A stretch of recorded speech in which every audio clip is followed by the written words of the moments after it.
ಭಾಗ್ಯದ ಲಕ್ಷ್ಮೀ ಬಾರಮ್ಮ, ಭಾಗ್ಯದ ಲಕ್ಷ್ಮೀ ಬಾರಮ್ಮ, ನಮ್ಮಮ್ಮನಿ ಸೌಭಾಗ್ಯದ ಲಕ್ಷ್ಮೀ ಬಾರಮ್ಮ, ನಮ್ಮಮ್ಮನಿ ಸೌಭಾಗ್ಯದ ಲಕ್ಷ್ಮೀ ಬಾರಮ್ಮ,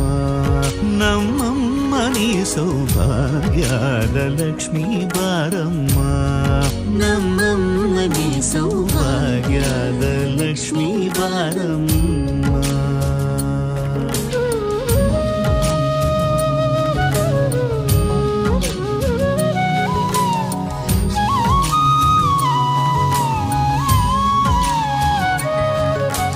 ಹೆಜ್ಜೆಯ ಮೇಲೆ ಹೆಜ್ಜೆಯ ನಿಕ್ಕುತ ಗೆಜ್ಜ ಕಾಲ್ಗಳ ಧ್ವನಿಯ ಮಾಡುತ್ತ ಸಜ್ಜನ ಸಾಧು ಪೂಜೆಯ ವೇಳೆಗೆ ಮಜ್ಜಿಗೆಯೊಳಗಿನ ಬೆಣ್ಣ